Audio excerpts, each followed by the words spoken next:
안녕하세요. 오늘은 제가 순교 파송식이 있어서 이렇게 간단하게 준비했습니다. 이제 그 마태복음 1장 18절부터 25절까지 말씀인데요. 오늘 그 말씀을 이렇게 쭉 보면서 제가 이제 몇 가지 짚고 넘어가고 싶은 것은 오늘도 이렇게 세 단락으로 나눴습니다. 그래서 21절까지, 그 다음에 22절, 23절, 그리고 24절, 25절 이런 식으로 나눴는데요.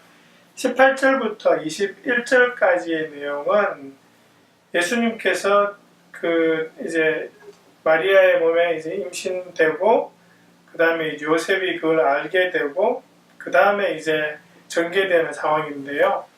21절까지에서 이제 몇 가지 이제 살펴보는 것은, 첫 번째는 지금 나오는 내용이 대략 임신한 4개월 정도는 되었을 그런 시간입니다. 왜냐하면 누가복음 1장에 보시면 그 39절에서 56절 사이에 마리아가 자기의 사촌인 침례 요한의 어머니인 엘리사벳을 방문합니다. 그래서 거기서 한 3개월을 지내다 오거든요. 그렇기 때문에 대충 지금이 한 4개월 정도, 그럼 약간 이제 표시가 나는 그런 시간이 되죠. 그러면서 이제 요셉이 알게 되는 거죠. 그러면서 이제 요셉이 자기 약혼한 그 마리아로부터 파혼을 하려고 하는 그런 시간이 됩니다. 근데 이때 이제 우리가 한번 좀 배경으로 좀 알아둬야 하는 것은, 이 당시의 약혼이라는 것이 요 근래에 우리가 이야기하는 약혼, 쉽게 약혼하고 쉽게 파혼하는 그런 게 아니라는 겁니다. 그 당시에 약혼은 한 3단계 정도로 이제 이루어집니다. 첫 번째 단계에서는 그 부모가 자기 자녀의, 특별히 아들 같으면 그 며느리감을 이렇게 쭉 고르기 시작하죠. 알아보고, 그러고 난 다음에 이제 딱 정하고 나면은 그게 1단계고, 2단계에서는 그 정한 그 배우자감과 일종의 계약을 합니다. 그러니까 이제 약혼, 어떻게 결혼하고 그것이 이제 어떤 과정으로 진행될 거라는 것을 딱 이야기하면 그게 이제 두 번째 단계인데요. 이 두 번째 단계는 이미 계약이 되는 상태가 되고요. 그러면 이것이 거의 현재에 말하는 결혼과 똑같은 효력을 발휘합니다. 그래서 보시면은 신명기 22장에 보시면은 약혼한 여자를 아내라고 그렇게 이야기하고요. 오늘 19절에도 보시면 마리아의 남편 요셉이거든요. 이때만 해도 결혼을 하지 않았어요. 근데 남편이라 그러죠. 그래서 약혼의 2단계로 들어가서 계약을 하게 되면 그냥 남편과 아내로 그렇게 불리는 상태로까지 이어진다는 것입니다. 그리고 난 다음에 세 번째 단계가 실제로 결혼식을 올리는 그러한 단계입니다. 그래서 지금 이 상태에서는 아주 확실하게 결혼하게끔 되어 있는 그 상태인데, 요셉이 발견한 거죠. 자기 아내인, 그죠. 결혼식을 올릴 그 사람이 지금 임신했는데 자기랑은 성적인 관계가 없은 게 분명하니까요. 그럼 이게 지금 자기 아들이 애가 아닌 상태가 되고, 그러면 어떻게 되냐 하니까요. 이 당시에서 약혼한 당시에서는 성적인 관계를 하지 않게 되어 있습니다. 그렇게 되어 있는 상태이기 때문에 이제 파혼을 해야 되는데요. 이 파혼을 하려고 그러면 문제가 되는 것이, 그 당시에서 모세의 율법에 따르면 신명기 22장 23절, 24절에 뭐라고 나와 있냐 하면요. 혼외의 관계를 가진 사람은 사람들이 돌로 쳐서 죽이게 되어 있습니다.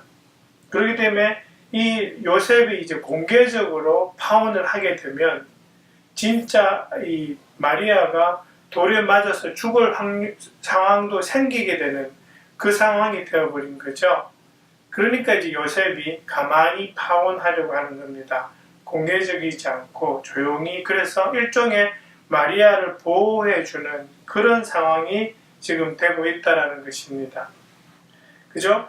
그러면서 이제 또 하나 가운데에서 이제 그때 이제 주님의 천사가 요셉에게 오죠. 그러면 성령을 합니다. 그게 성령으로 잉태된 것이다 라는 그런 말씀하면서 이제 그 애가 그 백성들을 죄에서 구원할 사람이다라고 이야기하는데요. 이 주님의 천사가 누구인지는 이게 지금 밝혀져 있지 않습니다. 그런데 누가복음이나 또 다른 그 예수님 태어나신 이후에 그 목자들에게 나타난 그 사람, 그 천사를 보면 가브리엘입니다. 그래서 따라서 오늘 이 지금 본문 20절에 나오는 이 천사도 가브리엘일 확률이 되게 높습니다. 그렇지만 분명히 성경에서는 이 천사의 이름은 밝혀져 있지 않는데 추정은 가브리엘로 할 수 있다는 게 추정이 된다는 거죠. 또 하나는 여기서 우리가 하나 또 살펴보고 싶은 것은 그게 보시면은 그 20절에 태중에 있는 아기는 성령으로 말미암은 것이다 되어 있어요. 영어로 하면 Holy Spirit이죠. 여러분, 우리는 얼핏 생각하기에 구약에서도 성령, 그러니까 삼위일체 하나님 중에 한 분이신 그 성령님께서 언급이 되어 있을 것이라고 생각하지만 분명하게 성령이라고는 표시가 안 되어 있습니다. 다른 말이 사용됩니다. 구약에서는 하나님의 영, Spirit of God이라는 말이 사용이 됩니다. 똑같은 의미이지만 말로서는 성령이라고 우리가 현재 삼위일체 중에 하나님이라고 하는 그 Holy Spirit은 구약에서는 언급이 되어 있지 않습니다. 이것은 그러니까 구약에서는 그 구약에 있는 사람들에게 이집트에서 종살이해서 이제 나온 그 사람들한테 갑자기 하나님이 삼위라는 걸 이야기하기 시작하면 이 사람들이 헷갈릴 거거든요. 아직 그 전까지는 그냥 하나님은 한 분이시다고 이야기했단 말이에요. 그걸 갑자기 삼위로 넘어가면 이 사람들한테는 아직 그 받아들일 만한 수준이 되어 있지 않습니다. 그래서 구약에서는 보시면 하나님의 영, 또 그러니까 앞으로 오실 분 이런 식으로 해서 하나님은 한 분이시지만 그 안에서 다른 어떤 영역이 있을 수도 있다는 것을 구약은 꾸준히 이렇게 암시적으로 표현합니다. 그러다가 신약에 오면은 성령 이렇게 완전히 표시하고 예수님이 하나님의 아들이시고 그분이 또한 하나님이라는 것을 말씀하기 시작하는 거죠. 그래서 우리가 구약에서도 그 삼위일체가 언급되지 않았다는 말은 아니지만 그런 식으로 imply, 그러니까 약간 안에 암시적으로 있었다는 상태에서 신약으로 들어오면 그것이 분명하게 지금 이 20절처럼 그렇게 언급이 된다는 것을 우리가 생각해 볼 수 있고요. 또 하나는 그 21절에 보시면은 그가 자기 백성을 그들의 죄에서 구원하실 것이다 그래요. 천사가. 이 구원에 그 관한 개념 있잖아요. 예수님의 이름 지저스, 예수, 이게 주께서 구원하신다는데 그 당시에 유대 사람들에게 있어서 구원은 로마의 압제로부터의 구원이거든요. 근데 이 천사가 이야기하는 것은 죄로부터의 구원을 이야기하고 있습니다. 그러니까 상당히 신선하면서 새로운 개념 같은데 아닙니다. 사실은 그 구약 성경에서 하나님께서 죄로부터의 구원을 많이 언급하셨습니다. 그렇지만 이 유대 사람들에게서 이 압제 밑에 있는 사람들에게서의 구원은 단순히 그 압제하는 상태로부터의 구원을 계속 생각하고 있었지만 이사야서의 40장 2절이나 53장 6절 같은 데를 보시면 하나님께서 분명히 죄로부터의 구원을 언급하셨지만 그것이 사람들의 뇌리 속에서는 박혀있지 않았다가 지금 천사는 다시 자기 백성을 그들의 죄에서 구원하실 것이다 라고 분명하게 밝히면서 예수님께서 이 땅에 오신 목적을 분명하게 이렇게 밝히고 있다는 것을 우리가 한번 기억해 볼 필요가 있습니다. 그 다음에 이제 22절, 23절로 넘어가는데요. 그게 보시면은 23절에 보시면서 보아라 동정녀가 잉태하여 아들을 낳을 것이니 그의 이름을 임마누엘이라고 할 것이다 했는데 이 말씀은 이사야서 7장 14절의 말씀이 그대로 이루어진 것입니다. 그러니까 이사야서 7장 14절을 한번 찾아보시도 좋고요. 여기에서 한번 이제 그 주목하고 싶은 말이 무슨 말씀을 이루려고 하신 것이다 라는 말입니다. 이 말씀이, 그 표현이 마태복음에 약 12번 정도 등장합니다. 그러니까 이 마태가 이야기하는 것은 무엇이냐 하니까 예수님의 탄생에서부터 예수님의 사역, 예수님의 죽으심, 이 모든 사역의 과정이 구약에서부터 이미 예언되어져 있었던 것이고 그것이 이제서야 이루어지고 있다라는 것을 마태가 강조하고 싶은 겁니다. 그래서 이러한 말씀, 무슨 구약의 말씀을 이루려고 하신 것이다라는 표현이 자주 등장합니다. 또 하나는 그 임마누엘이라는 표현이 있죠. 하나님이 우리와 함께 하신다. 근데 이 임마누엘이 갑자기 예수님의 이름하고는 좀 달라졌죠. 그럼 이게 어떻게 된 거냐 하실 수 있겠지만 예수님께서 마지막에 하신 말씀 있죠. 마태복음 28장 그 20절에 나오는 예수님께서 우리에게 남기신 그 대사명의 말씀을 보시면 거기에서 예수님이 약속하시는 게 있습니다.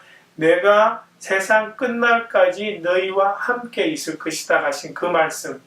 그 말씀이 바로 임마누엘이에요.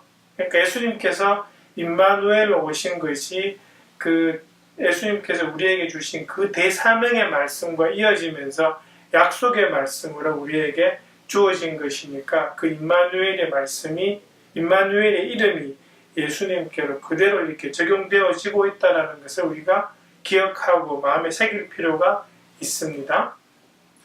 그 다음에 이제 세 번째로 24절부터 25절까지의 말씀은 이제 요셉이 잠에서 깨어나서 주님의 천사가 말하는 대로 이제 마리아를 아내로 맞아들이는 장면인데요. 이것이 이제 약혼의 세 번째 단계로 넘어가는 거죠. 두 번째는 이제 계약을 했고, 세 번째는 실질적으로 결혼을 하는 단계인데, 그 24절의 내용으로 봐서는 이제 실질적으로 결혼을 한 걸로 그렇게 보입니다. 근데 또 하나 이제 좀 우리가 눈여겨보고 싶은 것은 누가복음에 보면 천사가 와서 이제 마리아에게 말했고 마리아가 그 천사의 말대로 순종하고 받아들이는 그런 것을 강조했는데요. 이 마태복음에 보시면 이제는 요셉이 그 천사로부터 받은 말씀을 순종하는 모습들이 이제 나옵니다. 예를 들어서 그 아들을 낳았는데 그대로 예수라고 한 것, 그런데 결혼 후에도 잠자리를 같이 하지 않은 것으로 보입니다. 그러니까 성령으로 잉태되었다는 것을 자기가 알기 때문에 그 예수님께서 동정녀 탄생으로 나타나시는 그 모습을 유지하고 보존하려고 하는 그런 노력들을 이제 요셉이 하고 있는 것이죠. 그렇지만 요셉이 그 예수님 태어나신 이후에도 이렇게 그렇게 성관계를 하지 않았다는 말은 아닙니다. 왜냐하면 마태복음 뒤에 그 13장 55절, 56절에 보시면 거기에 보시면 예수님의 남동생이 4명이 있었고 누이들도 있었다라고 하는 걸로 봐서 적어도 예수님 이후로 6명의 자녀는 낳지 않았나 하는 그런 우리가 추측을 할 수 있습니다. 그래서 이 요셉이라는 사람을 우리가 한번 주목해 볼 필요는 있습니다. 그죠? 얼마나 황당했겠어요. 그런데 천사로부터 어떤 말씀을 듣고 그것을 받아들이고 그 말씀을 그대로 순종하고 지키려고 노력하고 하여튼 이 하나님께서 예수님의 어떤 육신의 아버지로서 선택한 그 사람에게 있어서 보이는 그런 어떤 성품이라 하나 하여튼 그런 모습들은 참으로 훌륭하다는 것을 우리가 기억해 볼 수는 있습니다. 요셉에 대해서 성경에 다른 어떤 면들이 나타나진 않는데요. 이 순종하는 이 단순한 이 하나만 봐도 우리가 이 요셉이라는 사람의 믿음과 성품에 대해서 우리가 짐작해 볼 수 있는 그런 면들이 있습니다. 네, 그것으로 이제 오늘 두 번째 성경 공부를 마치고요.